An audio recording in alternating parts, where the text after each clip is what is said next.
अस्सलाम वालेकुम। इस वीडियो में हम ये देखेंगे कि फंडामेंटल थ्योरम ऑफ अलजेब्रा क्या है और ये किस तरह से हमारी हेल्प करता है।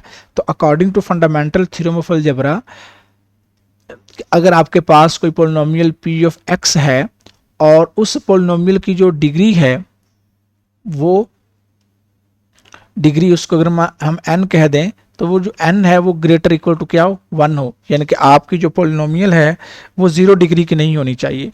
आपकी polynomial n greater than equal to 1। For example आपके पास हो सकती है let's say x minus 5 x square plus 10 x cube plus 4x square plus 5x। इस तरह की आपके पास जो है ना वो पोलिनोमियल्स हो सकती है। यहाँ पर देखें डिग्री 1 है, यहाँ पर देखें डिग्री 2 है और यहाँ पर डिग्री क्या है, 3 है। तो पोलिनोमियल्स आपके पास वो वाली अलजेब्रिक एक्सप्रेशंस होती हैं जिनमें जो पावर्स होती है वो नॉन नेगेटिव इंटीजर्स होती हैं। ऑलराइट, सो ये अगर आपके पास पोलिनोमियल है जिसकी डिग्री जो है वो ग्रेटर इक्वल टू 1 है, तो ये थ्योरम हमें ये कहता है कि उस पोलिनोमियल के जो एग्जैक्टली रूट्स होंगे ना वो n होंगे, एग्जैक्टली n रूट्स होंगे। अब ये रूट्स किस सेट में जाएंगे, जिस तरह अगर मैं यहाँ पे आपके सामने एक क्वाड्रेटिक इक्वेशन के रूट्स फाइंड करता हूँ, let's say x square minus 4 equal to 0। तो जब आप इस इक्वेशन के रूट्स फाइंड करेंगे तो आप देखेंगे कि वो रूट्स आएंगे दोनों तरफ। अगर आप 4 को ऐड करेंगे तो ये बन जाएगा x square is equal to 4 और स्क्वायर रूट लेने पे आपके पास आ जाएंगे x is equal two plus minus 2। तो ये जो दोनों रूट्स हैं ये दोनों रूट्स आपके पास सेट ऑफ रियल नंबर में जा रहे हैं। आप देख सकते हैं 2 और -2 दोनों जो हैं वो आपके पास नंबर लाइन के ऊपर, रियल लाइन के ऊपर रिप्रेजेंट किए जा सकते हैं। ऑलराइट, लेकिन अगर दूसरी तरफ आपके पास इस माइनस की जगह पर यहाँ पे मैं एक इक्वेशन ले लेता हूँ x square plus 4 equal to 0, तो आप ये देखेंगे कि जब आप इसको सॉल्व करेंगे तो आपके पास जो रूट्स हैं वो रियल नहीं आएंगे। अब आप दोनों तरफ अगर 4 को सब्ट्रैक्ट करेंगे तो you have x square is equal to -4। अब देखें हमने ये स्टडी किया हुआ है कि जब भी किसी वेरिएबल या किसी नंबर का जो स्क्वायर है वो नेगेटिव के इक्वल आ जाए तो वो इमेजिनरी नंबर्स होते हैं। और इसको जब आप स्क्वायर रूट लेंगे तो ये बनेगा x square is equal to -4 का स्क्वायर रूट, और इसको हम फर्दर लिख सकते हैं 4 का स्क्वायर रूट और मल्टीप्लाई बाय -1 का स्क्वायर रूट। और यू नो कि 4 का जो स्क्वायर रूट है वो हमारे पास होता है 2, और ये जो -1 है इसका जो स्क्वायर रूट होता है वो होता है इमेजिनरी यूनिट आयोटा, क्योंकि हमने -1 का जो स्क्वायर रूट है उसको आयोटा बोला हुआ है। और जब हम स्क्वायर रूट लेते हैं तो हम साथ में प्लस माइनस लिखते हैं, तो यहाँ पर भी प्लस माइनस आ जाएगा, यहाँ पर भी प्लस माइनस आएगा और यहाँ पर भी प्लस माइनस आएगा। तो इस दफ़ा आपके पास जो रूट्स आए हैं वो रियल नंबर सिस्टम से बिलोंग नहीं करते, तो ये कम्प्लेक्स नंबर सिस्टम के अंदर चलेंगे, क्योंकि जो 2 अयोटा है और जो -2 अयोटा है ये दोनों नंबर जो हैं वो कम्प्लेक्स नंबर सिस्टम के अंदर हैं। तो ये जो थ्योरम हमें ये कहता है कि कोई भी पॉलिनोमियल हो, अगर आप उसको सॉल्व करेंगे और उसके रूट्स फाइंड करेंगे तो उसके जो रूट्स हैं ना वो एग्जैक्टली n रूट्स होंगे और वो रूट्स बिलोंग करेंगे सेट ऑफ कम्प्लेक्स नंबर में, कम्प्लेक्स नंबर सिस्टम में ये जो रूट्स हैं बिलोंग करेंगे। तो इसका मतलब होता है belong to. Alright, so all the roots will be from the number system that is complex number system. Alright, अब क्वेश्चन यहाँ पर ये है कि इन रूट्स का मतलब क्या है, हमें कैसे पता चलेगा कि वो रूट्स रियल नंबर सिस्टम के अंदर कब हैं या कम्प्लेक्स नंबर सिस्टम के अंदर कब हैं, क्योंकि रियल नंबर सिस्टम जो है वो कम्प्लेक्स नंबर सिस्टम का एक सबसेट है। तो इन जनरल हम कम्प्लेक्स नंबर सिस्टम को ही डिफाइन करते हैं। ऑलराइट, अब यहाँ पे हमारे पास ये जो पॉलिनोमियल्स हैं ये पॉलिनोमियल्स ही हमारे पास 2 तरह की हो सकती हैं, और यहीं से एक और जो इम्पोर्टेंट रिजल्ट है वो भी मैं साथ में ही डिस्कस करूंगा।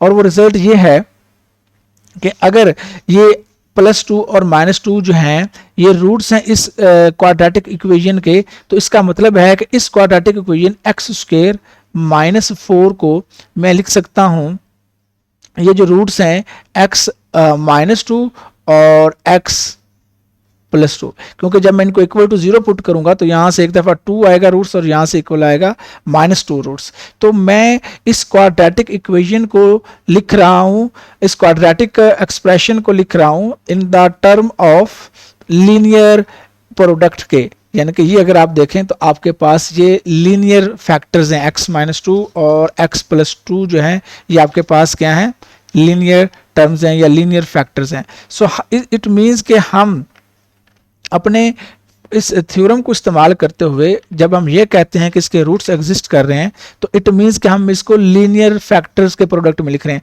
और इधर हम कैसे लिखेंगे, क्योंकि +2 आयोटा और -2 आयोटा है तो हम इसको लिखेंगे x+2 iota into x-2 iota. और देखें कि ये दो लीनियर फैक्टर्स है यहाँ पर, ये देखें इसकी डिग्री भी 1 है, इसकी डिग्री भी 1 है, तो ये दो लीनियर फैक्टर्स हैं। और अगर यहाँ पे आपके पास जो इसकी डिग्री होती वो 3 होती तो हम इसको क्या करते, 3 लीनियर फैक्टर्स के प्रोडक्ट में लिखते। और इनका ग्राफिकल मीनिंग क्या है इन रूट्स का, कि रियल रूट्स और कम्प्लेक्स रूट्स का जो ग्राफिकल मतलब है वो समझिए। अगर मैं पहले जो अभी हमने देखा है कि x के जो रूट्स हैं x² -4 के जो कि +2 और -2 हैं, अब अगर इनका मैं ग्राफ ड्रॉ करूं, इनका जो ग्राफिकल मीनिंग है अगर वो आप समझें, ये समझना भी बहुत ज़रूरी है। तो क्योंकि x² -4 = 0 इसका जो ग्राफ आएगा, क्वाड्रेटिक इक्वेशन है तो इसका ग्राफ एक पैराबोला आएगा। और जब हमने इसको सॉल्व किया तो इसके जो रूट्स आए हैं वो 2 और -2 आए हैं। तो इट मीन्स कि ये जो पैराबोला है ये x एक्सिस को 2 पे और -2 पे क्या करेगा, इंटरसेक्ट करेगा।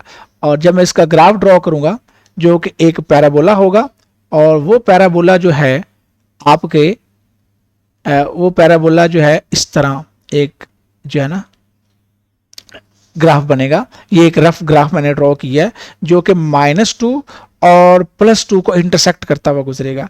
लेकिन इस केस में जब आपके जो रूट्स हैं वो रियल नंबर सिस्टम में बिलोंग नहीं करते तो उस वक्त आपका जो ग्राफ है वो x एक्सिस को इंटरसेक्ट नहीं करेगा।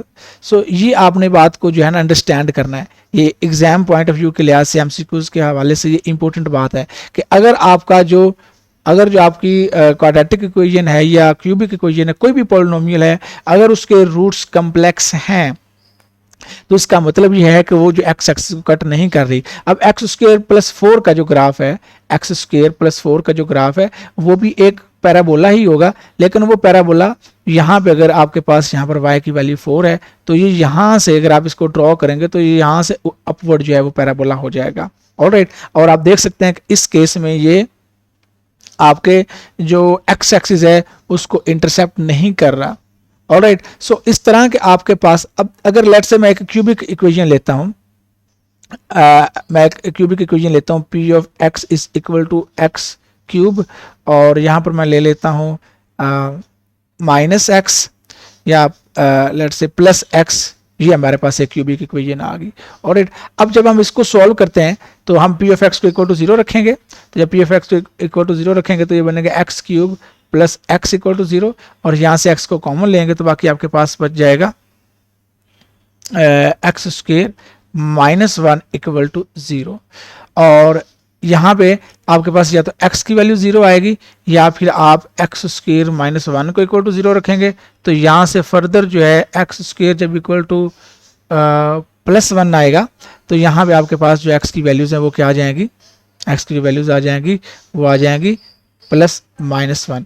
सॉरी, जब हमने यहाँ पर x को कॉमन लिया था तो ये यहाँ पे +1 है, तो ये भी यहाँ पे +1 है। तो जब +1 इधर होगा तो ये -1 हो जाएगा और -1 का जो स्क्वायर रूट है यू नो कि वो क्या आएगा, ± आयोटा आ जाएगा, इमेजिनरी नंबर आ जाएगा। ऑलराइट, सो ये देखिए इस दफ़ा आपका एक रूट जो है वो रियल है और जो 2 रूट्स हैं वो आपके पास क्या हैं, इमेजिनरी रूट्स हैं। तो अब जब भी आप इसका ग्राफ ड्रॉ करेंगे तो ये आपके x एक्सिस को सिर्फ जहां आपके पास x की वैल्यू 0 है जो कि आप वहां पर, यानी कि अगर मैं इसका ग्राफ ड्रॉ करूं तो आपका जो ग्राफ है वो इसको x एक्सिस पर सिर्फ इसी पॉइंट पर इंटरसेक्ट करेगा। ऑलराइट, और इसके अलावा किसी पॉइंट पर इंटरसेक्ट नहीं करेगा। जो बाकी दो रूट्स हैं वो इमेजिनरी रूट्स हैं। और एक और इम्पोर्टेंट बात यहाँ पर कि जो इमेजिनरी रूट्स होते हैं वो हमेशा पेयर्स में होते हैं। और imaginary roots are always in pairs. और इसकी एक रीज़न है कि क्यों होते हैं, उसका बाकायदा अलग से प्रूव है, लेकिन उसकी थोड़ी सी जो मैं आपको इमेजिनेशन है या उसका जो थोड़ा सा जो कि किस तरह होते हैं वो मैं ज़रा आपको बता देता हूँ आइडिया।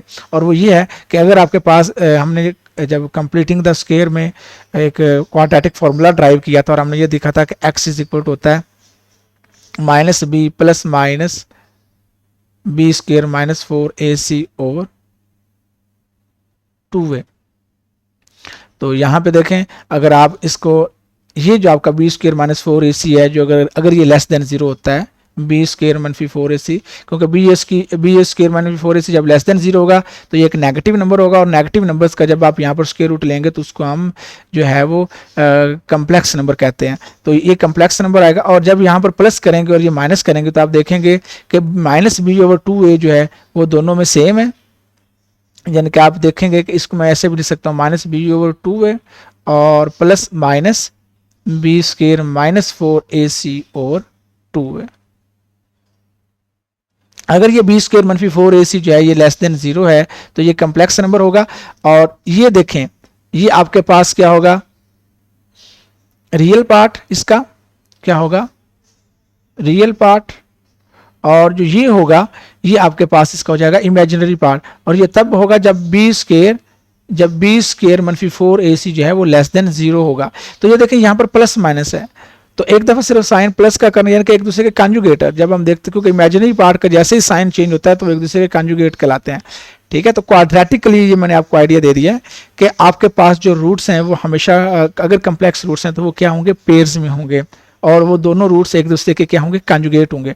तो एमसीक्यूज में अगर आपको एक कम्प्लेक्स रूट दिया हुआ है किसी पॉलिनोमियल का तो दूसरा जो है वो उसका कॉन्जुगेट होगा। ऑलराइट, तो ये था एक कंप्लीट जो है ना structure of fundamental theorem of algebra का। और फंडामेंटल थ्योरम ऑफ अलजेब्रा की ही एक करोलरी है, वो ये है, उसका एक सब रिजल्ट है, वो ये है कि अगर आपके पास कोई n डिग्री की पॉलिनोमियल है तो आप उसको n जो लीनियर फैक्टर्स हैं उनके प्रोडक्ट में लिख सकते हैं। जैसे अभी हमने ऊपर सॉल्व किया था इसको, इसमें अगर आप देखें, यहाँ पे हम कलर चेंज कर लेते हैं, यहाँ पे देखें जब हमने इसको सॉल्व किया एक्स क्यूब प्लस एक्स को, तो आप देखें इसके जो रूट्स आए वो क्या क्या आए, 0 आया। तो इसको मैं लिख सकता हूँ x माइनस 0, और दूसरा मैं यहाँ पे लिख सकता हूँ x प्लस अयोटा और x माइनस अयोटा। तो अब इन तीनों फैक्टर्स को, लीनियर फैक्टर्स को आप मल्टीप्लाई करेंगे तो ये आपके पास एक्स क्यूब प्लस एक्स ही आएगा। तो ये फंडामेंटल थ्योरम ऑफ अलजेब्रा ही हमें ये बताता है कि कोई भी पॉलिनोमियल है अगर उसकी डिग्री n है तो हम उसको n जो लीनियर फैक्टर्स हैं उनके प्रोडक्ट में लिख सकते हैं। और ये पॉलिनोमियल्स का रियल होना ज़रूरी नहीं है, यानी कि आपके पास जो पॉलिनोमियल्स हैं वो कम्प्लेक्स भी हो सकती हैं। तो ये लास्ट एक एग्जांपल जो है वो मैं आपको कम्प्लेक्स पॉलिनोमियल्स की करवाना चाहता हूँ ताकि आपको जो फंडामेंटल थ्योरम ऑफ अलजेब्रा का जो कंप्लीट कॉन्सेप्ट है वो आपको हो जाए। इसमें मैं आपके सामने एक ले रहा हूँ एग्जाम्पल जो कि मेरे पास होगी कम्प्लेक्स पॉलिनोमियल। तो कम्प्लेक्स पॉलिनोमियल के मैं p ऑफ x की बजाय p ऑफ z लिखूंगा। और ये फंडामेंटल थ्योरम ऑफ अलजेब्रा दोनों के लिए वैलिड है, चाहे वो कम्प्लेक्स पॉलिनोमियल है चाहे वो रियल पॉलिनोमियल है। तो इसमें मैं लिखूंगा जी स्क्वायर एक एग्जांपल के तौर पर लिख रहा हूँ प्लस अयोटा माइनस 3 जी माइनस 3 अयोटा। तो इसमें आप ये देखें कि ये आपके पास एक कम्प्लेक्स पॉलिनोमियल, इसको कम्प्लेक्स पॉलिनोमियल इसलिए कह रहे हैं कि इसमें जो कॉफिशिएंट्स हैं, जैसे कि यहाँ पे देखें कि जो आपके पास z का कॉफिशिएंट है वो एक कम्प्लेक्स नंबर है, ये देखें अयोटा माइनस 3। और यहाँ पर जो वेरिएबल भी हमने यूज़ किया वो कम्प्लेक्स यूज़ किया ताकि ये वाज़ह हो जाए कि हम जो पर्टिकुलर बात कर रहे हैं वो बात कर रहे हैं कम्प्लेक्स पॉलिनोमियल की। तो कम्प्लेक्स पॉलिनोमियल ऐसी पॉलिनोमियल होती है जिसमें हमारे पास जो कोफिशिएंट्स होते हैं वो क्या होते हैं, कम्प्लेक्स होते हैं। तो अगर मैं यहाँ पे रियल और कम्प्लेक्स पॉलिनोमियल्स को इन जनरल लिखूँ तो हमारे पास जो रियल पॉलिनोमियल है उसको हम p ऑफ x लिखते हैं और उसमें हम कहते हैं कि let's say a n x की पावर n, एक्स की n का जो कोफिशिएंट है उसको हमने लेट से ए एन कह दिया है।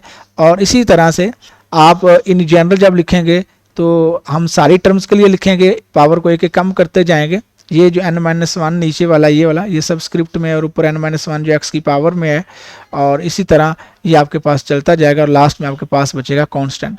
तो ये एक रियल पॉलिनोमियल है। यहाँ रियल पॉलिनोमियल इसलिए कि मैं कहूँगा कि यहाँ पर जो कांस्टेंट हैं, कांस्टेंट जितने भी यहाँ पर मौजूद हैं, चाहे वो ए एन है, चाहे वो an-1 है, and so on A not तक, ठीक है, A0 तक, ये सारे के सारे जो मेरे पास कोफिशिएंट्स हैं वो सेट ऑफ रियल नंबर में से हैं। तो इसलिए मैं कहूँगा कि ये जो P ऑफ X है मेरे पास एक रियल पॉलिनोमियल है। और अगर इसी जगह पर मैं ये लिख दूं कि P ऑफ Z मैं वेरिएबल यहाँ पे चेंज कर दूं, और an और यहाँ पर मैं Z की पावर अब n कर दूं, और प्लस an-1 और Z की power n-1 and plus so on, और ये लास्ट में A0 जो कि कांस्टेंट है ओनली। तो यहाँ पे अगर मैं ये अपने कोफिशिएंट्स को ये अलाउ कर दूं कि ये कम्प्लेक्स भी हो सकते हैं, तो मैं कहूँगा कि ये जो पॉलिनोमियल है ये कम्प्लेक्स पॉलिनोमियल है। तो इस केस में ये जो आपके पास an-1 और सो ऑन, ये जो कांस्टेंट्स हैं सारे, इनमें से एक कांस्टेंट भी अगर कम्प्लेक्स नंबर में से हो गया तो हम कहेंगे कि एक कोफिशिएंट भी कम्प्लेक्स नंबर में चला गया तो हम कहेंगे कि ये जो आपके पास पॉलिनोमियल है, ये कौन सी पॉलिनोमियल है, कम्प्लेक्स पॉलिनोमियल है। ऑलराइट, तो ये अब, और ये जो फंडामेंटल थ्योरम ऑफ अलजेब्रा है ये दोनों के लिए वैलिड है, चाहे आप इसको सॉल्व करें चाहे इसको सॉल्व करें, तो आपके पास जो फंडामेंटल थ्योरम ऑफ अलजेब्रा है वो दोनों के पर्सपेक्टिव में जो है वो वैलिड है कि जो रूट्स होंगे वो क्या होंगे, एग्जैक्टली n ही होंगे। और यहाँ पर अब मैं इसको सॉल्व कर देता हूँ कि जो हमने अभी एग्जांपल लिखी थी कि P of Z is equal to Z² और plus iota -3 into Z and -3 iota. तो ये जो यहाँ पर मैं इसको लिख सकता हूँ Z², और ये जो Z है डिस्ट्रीब्यूटिव प्रॉपर्टी से ये हो जाएगा Z आयोटा, और नेक्स्ट वाला हो जाएगा -3Z एंड -3 आयोटा। तो यहाँ पर आप इन दोनों की अगर पेयरिंग करेंगे तो आप ये देखेंगे कि इन दोनों के अंदर Z कॉमन आ रहा है। तो जब Z कॉमन आएगा तो यहाँ से आएगा Z-1, क्योंकि ये Z² है तो उसमें से एक Z कॉमन आ गया, एक Z ये बच जाएगा, और ये Z कॉमन चला गया तो बाकी सिर्फ आयोटा बचा। तो यहाँ पर देखें जो -3 है ये दोनों में कॉमन आ रहा है। तो यहाँ पर आप अगर -3 को कॉमन लेते हैं तो ये आपके पास बचेगा, और ये आपके पास है प्लस Z आयोटा। ऑलराइट, तो यहाँ पर आएगा प्लस, तो ये -3 जब यहाँ पे आप कॉमन लेंगे तो ये बचेगा Z plus iota. Z common आएगा तो ये बचेगा Z प्लस आयोटा, और यहाँ पर भी ये Z प्लस आयोटा है। ऑलराइट, तो अब यहाँ पर देखें, अब आप इसको लिख सकते हैं Z प्लस आयोटा जो है ये दोबारा इसमें से कॉमन आ रहा है, तो ये बन जाएगा Z प्लस आयोटा, और ये आपके पास Z-3। तो ये देखें, जिस तरह मैंने भी आपको बताया कि फंडामेंटल थ्योरम ऑफ अलजेब्रा का ही एक सब रिजल्ट है जो हमें ये कहता है कि अगर आपके पास कोई पॉलिनोमियल है और उसकी डिग्री n है तो उसके रूट्स भी n है, और उस पॉलिनोमियल्स को हम लिख सकते हैं in the product of n linear expressions, n linear factors. तो ये देखें Z प्लस आयोटा और Z-3 जो है ये लीनियर फैक्टर्स हैं, और इसको मैंने लिख दिया है कि Z प्लस आयोटा और Z-3 के प्रोडक्ट में इस पॉलिनोमियल को मैंने लिख दिया है। और रूट्स फाइंड करने के लिए सिंपल ये है कि P ऑफ Z को इक्वल टू 0 रखेंगे। तो जब आप P ऑफ Z को इक्वल टू 0 रखेंगे तो ये बन जाएगा Z प्लस आयोटा, ये Z-3 आयोटा इक्वल टू 0 रखेंगे तो यहाँ से Z plus iota equal to 0 आएगा, या फिर आपके पास Z-3 इक्वल टू 0 आएगा। तो यहाँ से आपके पास Z की जो वैल्यू है वो आ जाएगी नेगेटिव आयोटा, और यहाँ से जो Z की वैल्यू है वो आपके पास आ जाएगी 3। तो ये है हमारा फंडामेंटल थ्योरम ऑफ अलजेब्रा। अब ये देखें, ये जो रियल रूट है तो इस वक्त यहाँ पर तो आपकी जो इसका ग्राफ है इसका जो है वो एक्स एक्सिस को इंटरसेक्ट करेगा, लेकिन जहाँ पर इमेजिनरी रूट है वहाँ पर आपका जो ग्राफ है वो एक्स एक्सिस को इंटरसेक्ट नहीं करेगा।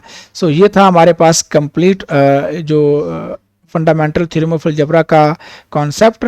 तो इसका हमने अभी प्रूफ नहीं स्टडी किया क्योंकि वो भी आपकी बुक में मौजूद नहीं है, तो इसकी जो एक्सप्लेनेशन है वो हमने आपको दे दी है।